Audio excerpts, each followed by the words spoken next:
Well, this is to fill the dead air before we get some visitors here. Uh, this is live. I'm Dr. Wolf.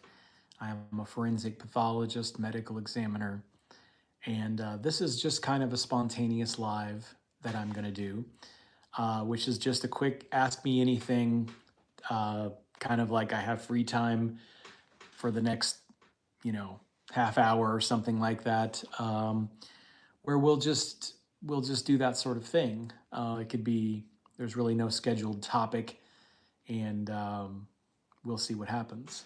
So just having a little bit of time this afternoon. I've got a bunch of autopsies tomorrow, and I have a lot of reports to do tonight. So I'm taking kind of a mid-afternoon break to reconvene and kind of reset my mind. Sometimes it helps. So Chloe, I'm not sure how you want to pronounce that. I'm glad to hear you got the notification. And so Candace says, do you think 27 is too late to start college to become a forensic pathologist? My answer to that is no. It is not too late. I'll just give you a couple of anecdotes. In my medical school class for the very first year, there was a 39 or 40-year-old, and there was another guy who was 50. And that guy, he ultimately decided not to continue because he had a very big family. He had like 9 kids or something, and he felt like it was going to be too much of a financial burden. So I think he left. But there was another in my class it was a mother-daughter who both got in. So, they were 40, and that's so you could, if you just do the math, they did college at mid 30s.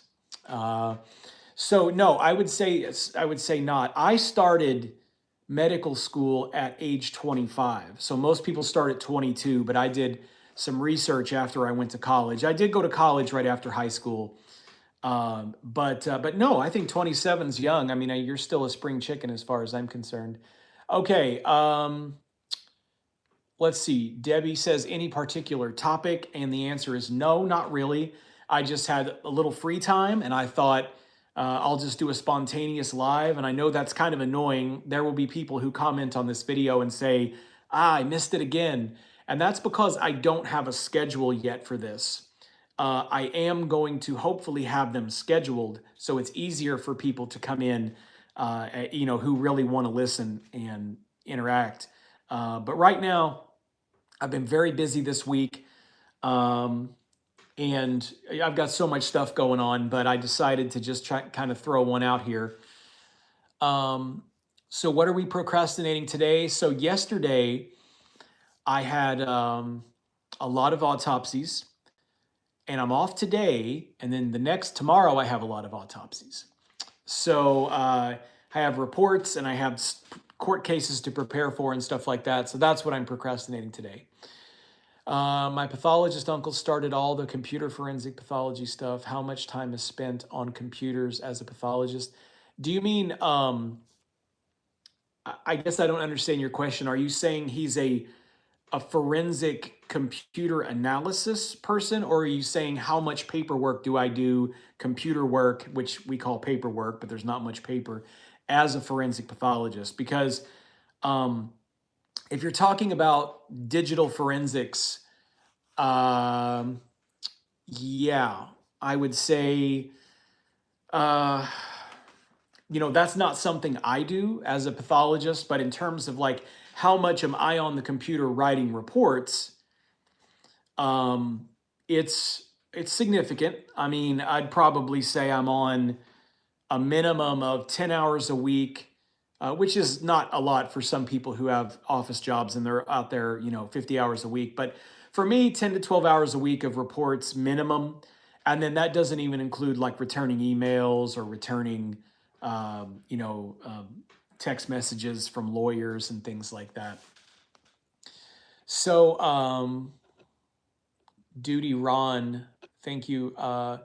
So actually, Ron, you emailed me oh gosh, it was a few months ago. I actually did write you back. So I guess maybe you didn't see that. But the email address that you reached out to was correct. It's just when somebody emails me, I hardly ever email the same day and sometimes even the same week. Sometimes it's like 3 weeks. But I did email you back and I basically said on that thing that you emailed me about, I said that I wanted to see the autopsy reports on that case, those cases, before I talked about them publicly. And that is typically the case, but sometimes I can answer questions just kind of like off the cuff about forensics. So, how demanding was pathology residency for me? So, pathology residency, from a physical perspective, is not all that demanding. I mean, we worked, we would start at 7:30 and we would be done by 4 every day. So it was like a regular job. And then when you're in residency, you do usually work at least one weekend day. So you were working about 5 to 6 days a week, 8 to 10 hours a day. But then you're also on call. So you'll be on call sometimes like 8 weeks a year or maybe 6 weeks a year where you're on call for 7 days in a row. But I think that mentally it's more difficult because basically you have all these books behind me here. So that's like 5% of what you have to know to become a pathologist. And another 50% is looking at slides and being able to diagnose. And then you've got another 40% is the clinical pathology. So there is so much you have to know that I would say that is the most difficult part, is that you have to study during residency. And I know there might be doctors watch this and disagree with me, but you have to study during residency as hard as you did during medical school. Most residencies, it's more like work. You go and you treat the patients or you do the surgery or whatever. We're still actively learning about all these diseases and every gene that's mutated and all of the, various lab tests to diagnose certain things. So the hardest part is assimilating all that information and being able to then pass your board exam. So that's the toughest part. So I'm wondering how a pulmonary embolism can be determined as cause of death without an autopsy being performed.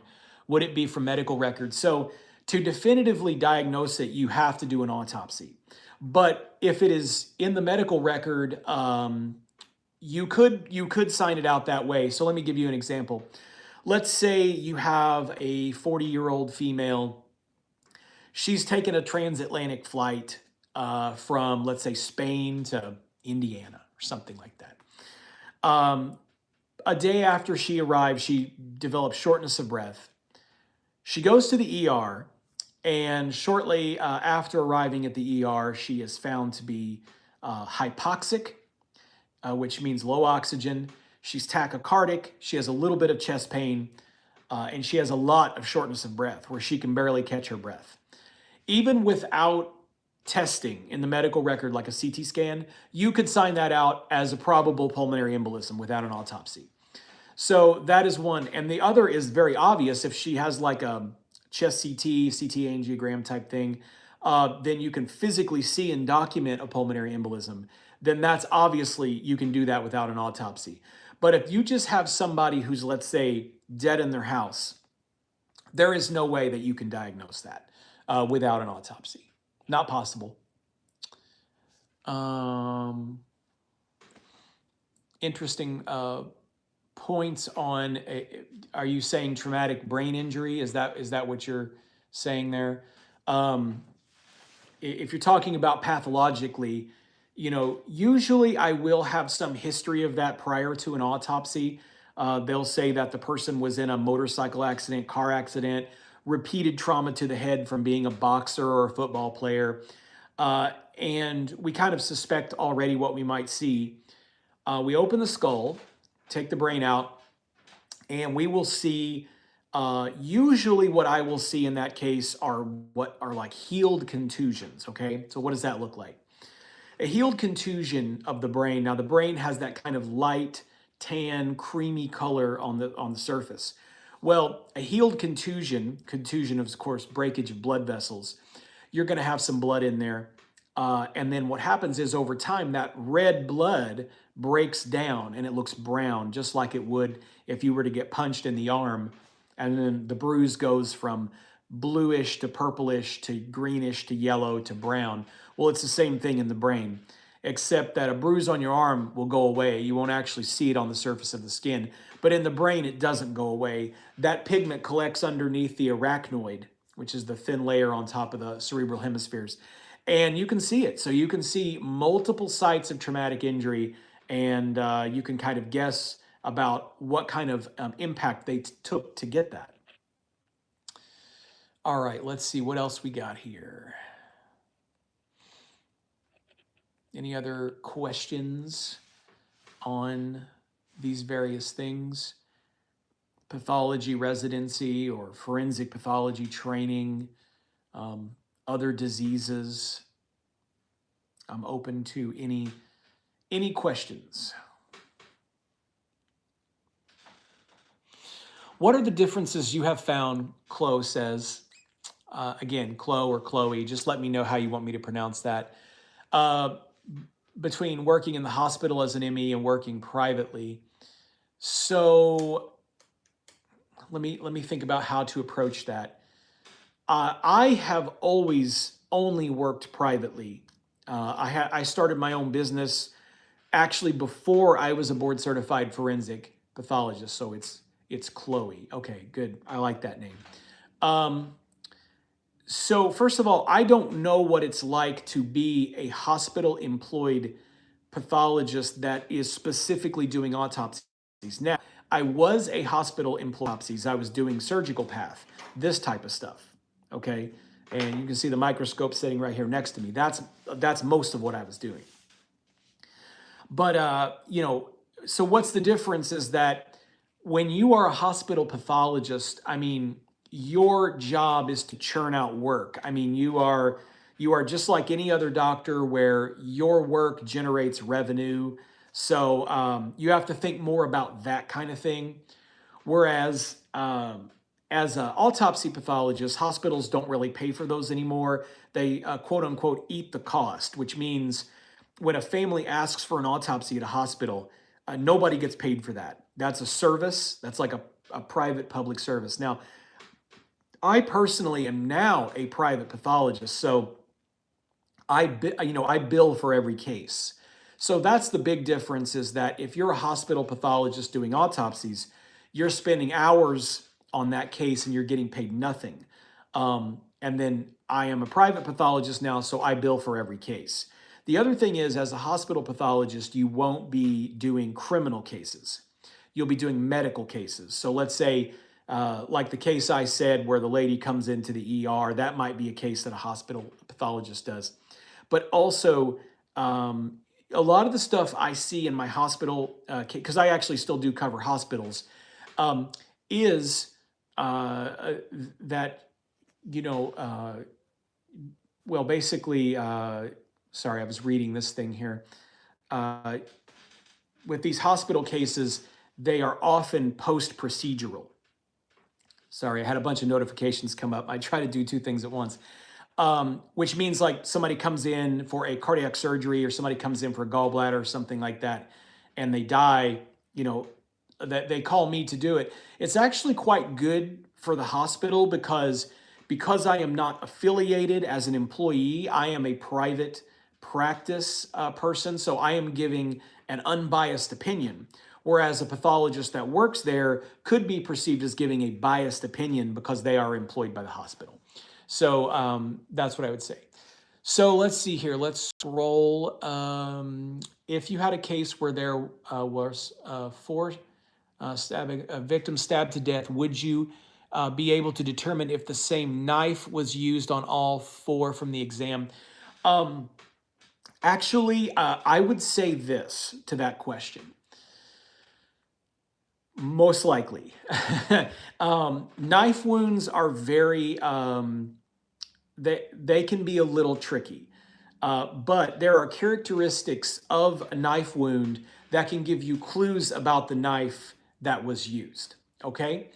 So I would say that, and I have had multiple stabbing cases before, and we were able to determine that the same weapon was used based on the dimensions, of the depth of the wound, the dimensions of the non-bladed side of the weapon, the length of the blade, the width of the blade, that sort of thing.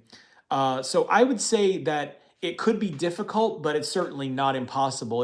It's probably probable. Let's see here. So Debbie says, friend was found in home. Cause of death was listed as pulmonary embolism. I found it interesting that the coroner had also listed COPD with uh, minutes. Yeah, that doesn't even make any sense to me.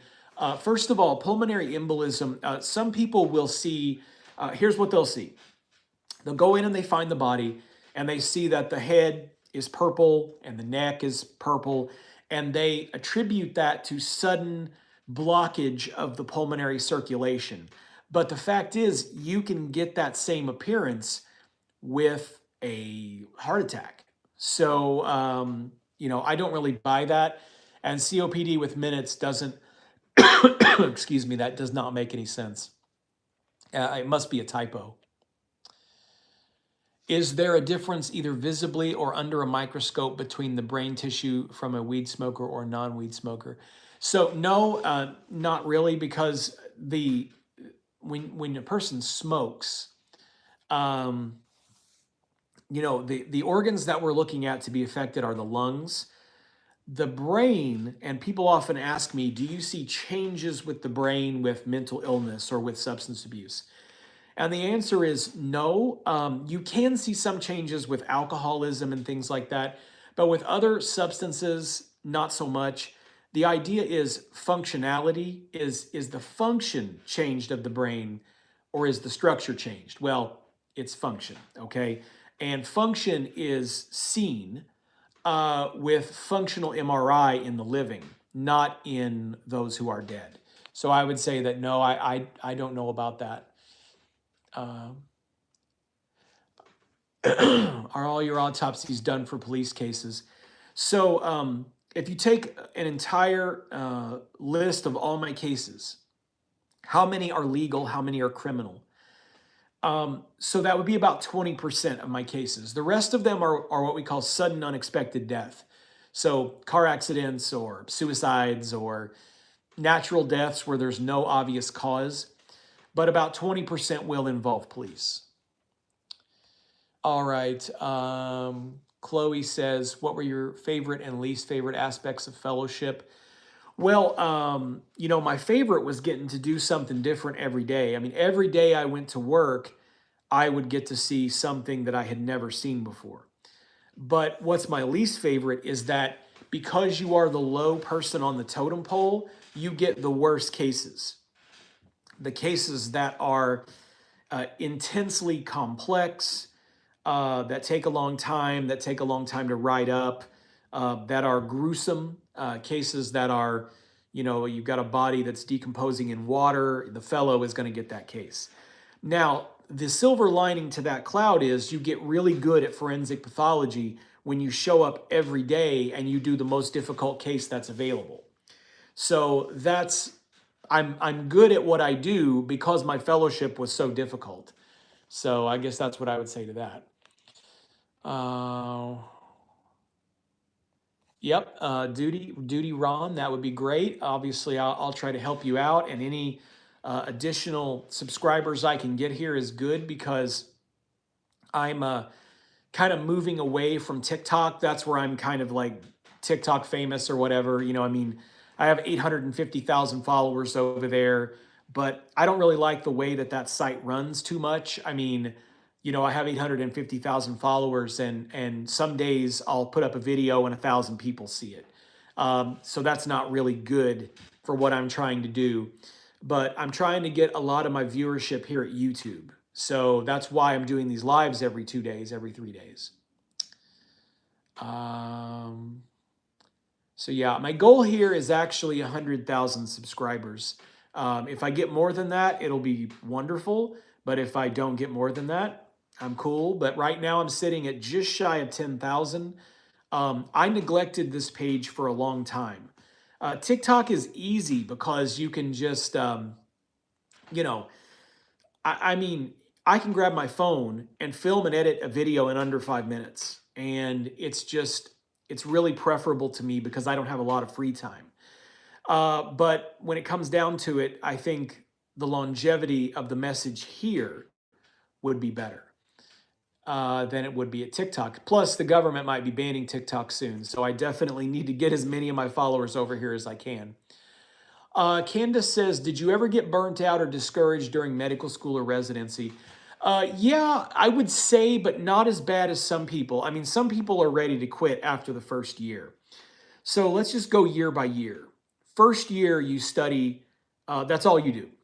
You eat lunch and dinner, maybe, and you study, and that's all you do. Even on breaks, you're studying.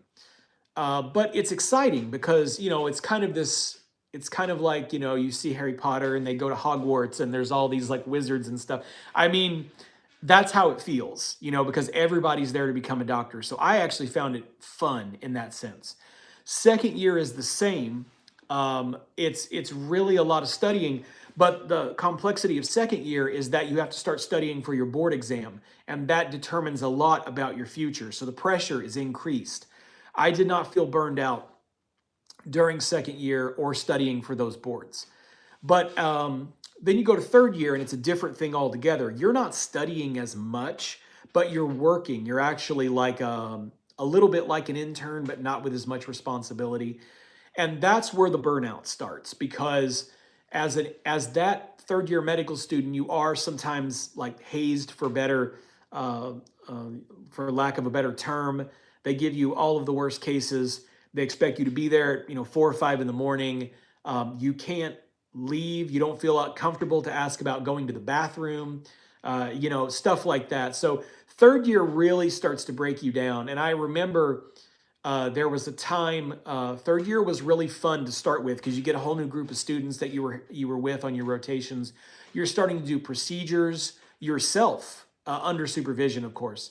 And so actually, I really enjoyed third year, but starting in the winter of third year, going into my fourth year, that's when I started to feel exhausted. I had surgery rotation, general surgery rotation in the winter, so like January, February, and then first part of March, and I had to be at work at 4 every day. And I was in med school in an area where it snowed a lot, so I had to walk in like a foot of snow to the hospital every day from like a mile away. And then you get there, and then you have to be in these surgeries that are 7 hours, and then you got to round on your patients again, and you still got to read and stuff. And so during that rotation, I started to break down a little bit, not emotionally. I wasn't like scream crying or something, but it's just kind of like the exhaustion sets in. And then I remember right after general surgery, we had OBGYN rotation. And during that rotation, I kind of felt this sense of, you know what? I don't care. I don't care about my grade. I just want to show up and go home and go to sleep. So there was a little bit of burnout there. Fourth year, though, you get a lot of free time during fourth year. At least I did in my medical school. Fourth year was almost like a vacation, so it was really nice. So I'd say third year was probably the hardest, and then during residency, um, I don't think I got burned out too bad because the way my residency was set up, your rotations were a month long. And so you might be doing surgery, pathology, surgical pathology 1 month, and then you flip and you do autopsy pathology the next month. And then you flip and you do microbiology the next month. And then you flip and you do blood pathology the next month. So it kept it really fresh. The problem with residency, in my residency, was there were some personnel issues with some other residents and with some of the staff. And that sort of can break you down because, I had this one, I guess you call him preceptor or staff pathologist. And I remember I was a first year resident and I had the spleen that I was grossing. Grossing means to dissect it. And so basically the spleen, I put in the report, and I sort of dictated it, the spleen is so and so. Well, anyway, the pathologist gets it, and we're looking at the case together under the microscope, and he says, how come there's no spleen weight here? Why didn't you weigh the spleen? And I was like, I'm not sure. Maybe I did weigh it and I forgot to dictate it, or maybe I just forgot to weigh it. I'm sorry. And that guy, I'm not kidding you, that guy judged me for the entire rest of my residency program because I didn't weigh a spleen once during my first year. He treated me like I was an absolute idiot. Now, the truth is, he treated almost everyone like an absolute idiot, but I just found it funny that I forget to do one little tiny thing and then he holds it against me. So that's the kind of stuff you got to deal with in residency that gets tiresome. All right, let's scroll back. In fellowship, do they teach you the court aspects? So, no. And let me tell you, Chloe, one of the things that I was thinking about doing, because I think we talked about lectures, I was actually thinking about doing a lecture series on preparing for court. And that would be specifically for people who want to become forensic pathologists or who are in residency or fellowship, because they don't really teach you. They say you can come to court and observe, but they don't teach you. And that is something, at least not in mine. I didn't get any instruction on how to do it. So my first trial was 2 months into my fellowship year, and I had to testify on a murder case, and I was brand new. And I did a good job because I naturally know how to speak publicly to people and convey ideas. But I would say that for somebody who's not comfortable with that, that would be really tough. And you have to know, it's like a chess game, and I actually kind of like it for that reason. You have to look at your report, and then you have to guess um, what the defense is going to come after. So you have to prepare. It's just like I said, it's in chess, where if you move a piece, you have to think about all the other pieces on the board and where your opponent might move next. And if he moves there, then what are you going to do next? So you have to think like 4 steps ahead. Well, that's how it is in court. If you go in without preparation, you can get gutted.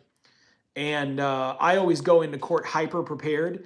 And so I'm usually perfectly fine in court. But no, fellowship did not teach me very much on that. I had to learn on my feet. Let's go again here. I've heard of myocardial infarction. I know someone who died of intestinal infarction. Can you explain infarction? Yeah, I mean, infarction refers to dead tissue. So they're both, you can have an infarction for really 2 reasons. One is the blood flow is blocked, it is physically blocked with a clot.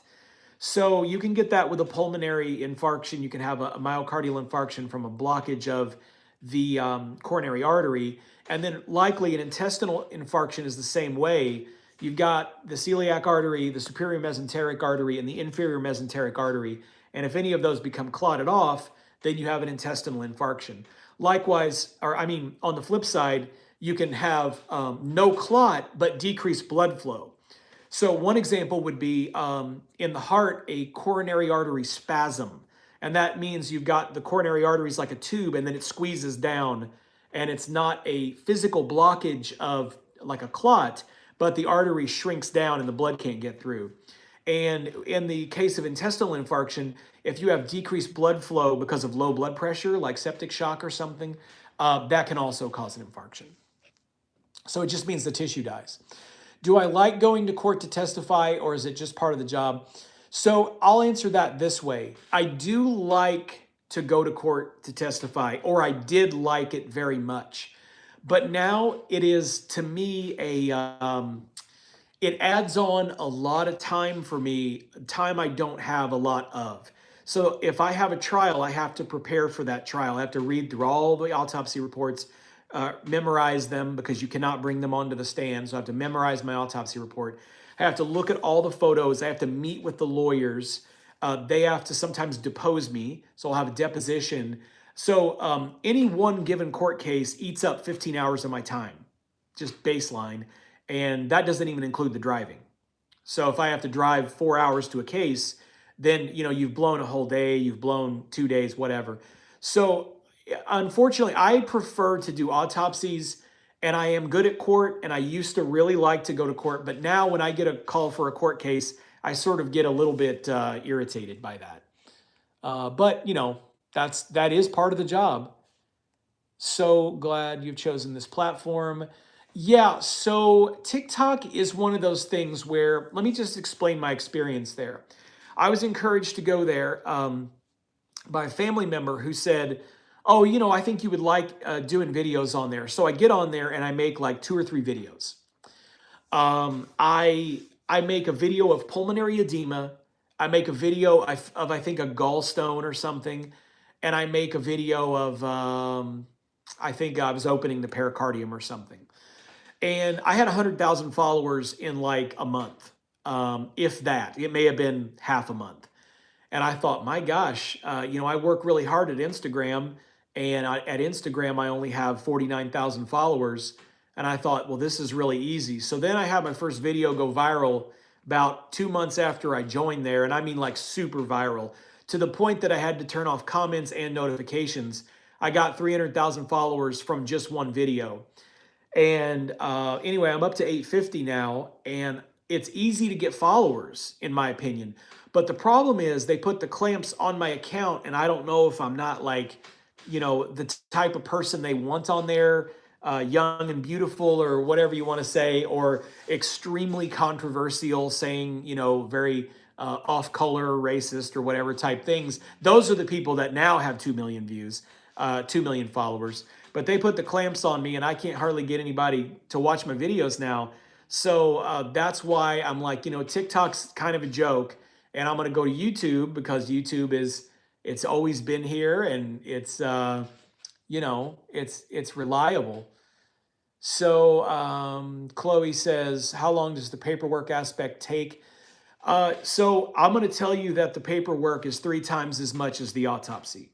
The autopsy is going to be about an hour, but you have to write up all your notes. And if you're a person who likes to type your own notes, that's going to add on time. I have a transcriptionist, so I send everything to her. She writes the report, but then I have to review that report. I have to put toxicology, I have to review all the toxicology results. I have to look at slides and enter those results. And then I have to finalize the report, send the emails and all that stuff. So I'd say for every 1 hour of autopsy, you're going to have 2 to 3 hours of report. So I don't, yeah, I should start dancing. I don't know that that would go over well for me. I don't think that that is going to work for me, but maybe it'll work for somebody else. Back in middle school, they put the fear of God into toxic shock syndrome. Have I seen cases? No, but that was a good thing to be scared of. Toxic shock was a real thing that did kill some people, women, and the cases do still occur, but I haven't personally had one. So I think they occur less because of the knowledge that was gained. And that's the thing about modern day is that you can get real time knowledge on bad things that are happening or even good things that are happening. But back then, you had to have a few years worth of data, and you know that how many people died.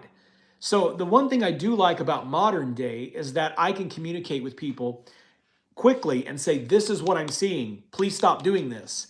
And you can imagine that if TikTok or YouTube existed in the 1960s or 70s, there would have been a lot less women die of toxic shock syndrome. So anyway, as I commonly say, we alleviate suffering through information. Yeah, Colette says it's funny that certain people can get away with it and certain people can't. For whatever reason, they've decided to target me. And if I have even a droplet of blood on one of my photos, they'll block it or they'll give me a community guidelines. But then I had a case where, or not a case, I was looking at it, TikTok, where there was a surgeon who was essentially ripping apart a woman's abdomen. I mean, there was blood everywhere, there was fat everywhere, and it had millions of views. So yeah, why does that exist and mine can't? Because that's not even educational. To me, that is grotesque. People who are watching and liking and sharing that video, they're not actually learning anything. They are seeing somebody who is being essentially mutilated, and that's entertainment to them. But if I show you what chronic kidney disease looks like, I'm a bad guy. And again, that's why I'm coming to YouTube and I'm going away from TikTok. Elisa says, the first time I had seen you on TikTok, and then I'm glad you subscribed here because that is definitely the future for me. Um, I like making TikTok videos because it's quick, it's very quick, and I can put some information out there. But here's what I have found about my experience on TikTok. If I talk about a celebrity, then that will be that will go viral if I talk about a celebrity. Um, which I think is a little weird. But if I say something really important to public health, the video will hardly get any views. And I've noticed other medical creators have that issue as well. Is that here's something super important that's going to save your life, and it'll get like 1,000 or 2,000 views. But oh, by the way, Justin Bieber, has some kind of syndrome or something, and then that will get 40 million views. So it feels like a tabloid. I think that's what I don't like about TikTok is it feels like a tabloid. What age would you say is too old to go into forensic pathology? Well, that's going to be depending on a lot of things. Forensics is 4 years of college, 4 years of medical school, 4 years of residency, and then 1 to 2 years of forensic fellowship. So if you think that you can get all that done and then still have a meaningful working existence, then I'd say go for it.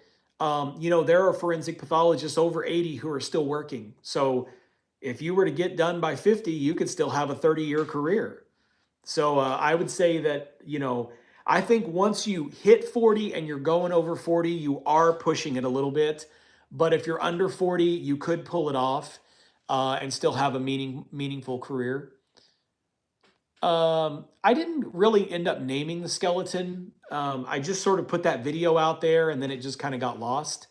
Um, I was thinking about Henry because some lady wrote something about her dad's name was Henry and he wanted to donate his body to science, but I never got around to making another video. And then my assistant, who is also on TikTok, she started doing videos with like a skeleton that she had. So then at that point, it just felt like I would be ripping her off. So I just kind of dropped the skeleton thing. Uh, Twinkin2, Twinkin2 says, I think you're awesome. This platform will serve you better. I'm glad that I've reignited your love of science, medicine, and education. These lives that I'm doing right now, I mean, frankly, I think they're a little bit boring. I hope you like them. But what I'm going to start doing is actually teaching. Like, we're going to pick a topic and we're going to go over it. And hopefully, I'll have a whiteboard. I have a different area of my house here that I'm going to do that's set aside for videos. So hopefully the production quality here will increase. And maybe I'll answer like one more question and then we'll call it a day here at YouTube. Now, I could end up at TikTok later because I need to shepherd as many people from TikTok as I can over to YouTube. Because I don't know if you saw, but the US government, of course, wants to ban TikTok. And that is not just one party, that is both Republicans and Democrats. And yesterday, I believe the White House signaled their desire to ban TikTok. So now you've got both Democrats and Republicans in the Congress, and now you've got the White House. So when all three of those are on board, there's a pretty solid chance that it's going to get banned. So I'd hate to leave 850,000 followers on the sidelines over there when I could have them here and we can talk about way more stuff. And I can show you way more stuff than I can show over there. Let's do one more question. If anybody's got a question, according to the timer, I've been on here about 40 minutes, and that was my cutoff for today. As you can hear, I'm a little bit hoarse. I have a little bit of a sinus thing going on. And no, it is not COVID. Or at least it is COVID negative because I did test myself. But the trees are starting to bloom where I am, and so allergies are going crazy. A lot of people are having sinus and sore throat, and I am unfortunately in that group. So I can't talk for very long today, and then I'll take a break and do some reports or something. And then I might be back on later, but it probably won't be back on here. Although I am thinking about putting up another video if I can find time to record it. looks like maybe we are finishing up, but I do appreciate everybody who is here today at this unscheduled live. Um, I didn't expect there to be even this many. It says 24, and I expected it to be like 10, so that's good. So I appreciate that, and I will see everyone next time. And again, spread the word. We're going to try to set up more here at YouTube than we are at TikTok, especially with TikTok possibly getting taken out. So uh, that's about all I have to say with regards to that. So I'll see you next time. And, yeah, so my procrastination does tend to be social media at this point. I should be painting or drawing or something productive, but sometimes it's just easy to just get on and talk and just kind of, confabulate a little bit. All right. Thanks, everyone.